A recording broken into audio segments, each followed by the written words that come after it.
दूरदृष्टि को सलाम करती हूँ। एक युवा सांसद के तौर पर मैं अपनी उम्मीदों को संविधान के साथ जोड़कर खास तौर पर ये बताना चाहती हूँ कि आज हमारे देश में पिछड़े, दलित, अल्पसंख्यक समुदाय को किस तरह अपने संवैधानिक अधिकारों और आज़ादियों की हिफाजत के लिए हर रोज़ मुश्किलों का सामना करना पड़ रहा है। Doctor B.R. अम्बेडकर के कथन से अपनी बात रखना चाहती हूँ। उन्होंने कहा था, मुझे अपने भारतवर्ष पर फक्र है कि जिसके पास ऐसा संविधान है जो लोकतंत्र, समाजवाद और सेक्युलरिज्म को संजोता है। लेकिन आज ऐसा लगता है जैसे संविधान की किताब तो है पर इसे चलाने वालों का ईमान गुम हो गया है। आज हिंदुस्तान में हर वर्ग को किसी न किसी चुनौती का सामना करना पड़ रहा है, मगर अल्पसंख्यक, खासतौर पर मुसलमानों पर जो कहर टूटा है वो किसी से छुपा नहीं है। ये लोग सिर्फ अपने मजहबी पहचान की वजह से निशाने पर हैं। संविधान का अनुच्छेद 15 कहता है कि किसी भी नागरिक के साथ धर्म, जाति या किसी और वजह से भेदभाव नहीं होना चाहिए, लेकिन हकीकत इसके उलट है। हालात इस कदर बिगड़ चुके हैं कि hate speech, mob lynching, bulldozer द्वारा घरों को गिराने की घटनाएं आम हो गई हैं, खास तौर पर उत्तर प्रदेश में, जहां ऐसा लगता है जैसे कानून के नाम पर जंगल राज चल रहा हो। संभल में जो हुआ वो सबके सामने है। पुलिस के संरक्षण में निर्दोष लोगों की हत्या की गई और सरकार ने चुप्पी साध ली। अल्पसंख्यकों पर हिंसा बढ़ती जा रही है, मगर सत्ता में बैठे लोग या तो आंखें मूंदे हुए हैं या फिर इन घटनाओं को बढ़ावा दे रहे हैं। हद तो तब हो जाती है जब न्यायपालिका की बात भी अनसुनी कर दी जाती है। सुप्रीम कोर्ट ने मॉब लिंचिंग पर 11 सूत्रीय निर्देश जारी किए थे। इसमें साफ कहा गया था कि राज्य सरकारें और पुलिस इस तरह की घटनाओं को रोकने और दोषियों पर सख्त कार्रवाई करने के लिए जिम्मेदार हैं, लेकिन आज भी इन निर्देशों पर अमल नहीं हो रहा है। हाल ये है कि मॉब लिंचिंग को रोकने की बजाय सत्ता में बैठे लोग आग में घी डालने का काम कर रहे हैं। उनकी जुबान से ऐसी बातें निकलती हैं जो नफरत को और बढ़ावा देती है।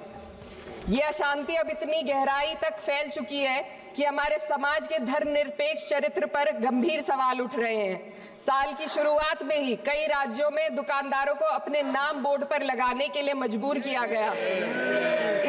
इसे सेहत और सुरक्षा के कानूनों का हिस्सा बताया गया, मगर असल मंशा कुछ और थी। ये कदम खास तौर पर मुसलमान दुकानदारों को निशाना बनाकर उठाया गया ताकि उनकी रोजी रोटी पर चोट की जाए। पिछले हफ्ते मुरादाबाद में एक मुस्लिम डॉक्टर को हिंदू बहुल्य मोहल्ले में घर खरीदने पर विरोध झेलना पड़ा। वजह बताई गई कि इससे मोहल्ले की सामाजिक शांति बिगड़ जाएगी। अब आप ही बताइए, क्या ये वजह सही है, जायज है? असल में ये छोटी बड़ी घटनाएं इस बात का सबूत है कि सांप्रदायिकता को बढ़ावा देने वाले बयान और नीतियां हमारे समाज को अंदर से खोखला कर रही है। उत्तर प्रदेश में यति नरसिंहन ने बेहद घटिया बयान दिया, लेकिन सरकार इन बयानों पर कोई कार्रवाई नहीं कर रही। हेट स्पीच न केवल जनमानस के विचारों को प्रदूषित करती है, बल्कि इससे अब संवैधानिक पदों पर बैठे लोगों को भी प्रभावित कर दिया है। अभी हाल ही में माननीय उच्च न्यायालय इलाहाबाद के माननीय न्यायाधीश ने ऐसे बयान दिए जिसका संज्ञान खुद सुप्रीम कोर्ट को लेना पड़ा। संविधान के अनुच्छेद 29 और 30 ने अल्पसंख्यकों को उनके मजहबी और सांस्कृतिक हक दिए हैं ताकि वो अपनी पहचान को बचा सके और अपने संस्थान चला सके, लेकिन आज उन्हीं हकों पर हर तरफ से चोट की जा रही है। वक्फ जैसे बिल लाकर उनके धार्मिक अधिकारों को छीनने की कोशिश की जा रही है। आज अल्पसंख्यक समुदाय को संविधान द्वारा दिए गए अपने बुनियादी अधिकार पाने के लिए लंबी लड़ाई लड़नी पड़ रही है। ऐसे कई मामले अदालत ने न्याय देकर संविधान की रक्षा की है, लेकिन अदालती प्रक्रिया में जो समय लगता है उसकी वजह से देश के सामाजिक ताने बाने को भारी नुकसान उठाना पड़ता है। मिसाल के तौर पर इलाहाबाद हाई कोर्ट ने 2004 के मदरसा एक्ट को रद्द कर दिया था, जिससे मदरसों के संचालन पर सवाल उठे। हालांकि सुप्रीम कोर्ट ने बाद में इस फैसले को पलट दिया और एक्ट को वैध करार दिया, लेकिन इस प्रक्रिया में जो समय लगा उसने अल्पसंख्यकों को बेचैनी और संघर्ष के दौर में डाला है। इसी कड़ी में प्लेसेस ऑफ वर्शिप एक्ट 91 भी आता है और कई अन्य अधिकार, उन्हें भी इसी तरह अदालती लड़ाइयों में उलझाया जा रहा है। ये स्थिति न केवल अल्पसंख्यकों के अधिकारों की राह में रुकावट है, बल्कि justice delayed is justice denied जैसी कहावत को सिद्ध करती है।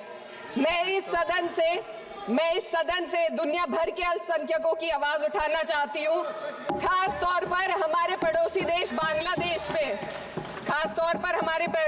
बांग्लादेश में अल्पसंख्यकों के साथ जो हो रहा है वे दिल को गहरे तक चोट पहुंचाने वाला है। उनकी जान माल की हत्या की जा रही है। बांग्लादेश हो या हिंदुस्तान हो या कोई और देश, अल्पसंख्यकों की सुरक्षा, इज्जत और अधिकारों की हिफाजत हर सरकार की सबसे पहली जिम्मेदारी होनी चाहिए।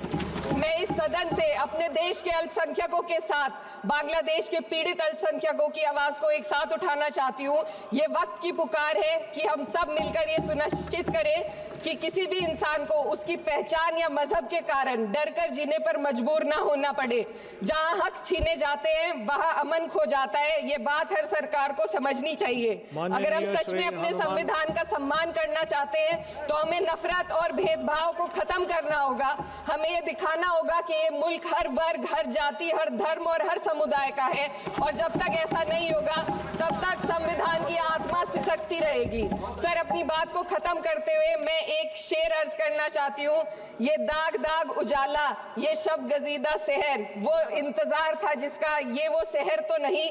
लेकिन अगर इस सदन में बैठे हम सभी सदस्य ये ठान ले कि हमें संविधान के मूल्यों को लागू करना है और उसे लागू करने का प्रयास करें, तो वह सुबह जरूर आएगी जिसके लिए लाखों भारतवासियों ने अपने जानों की कुर्बानी दी थी। श्री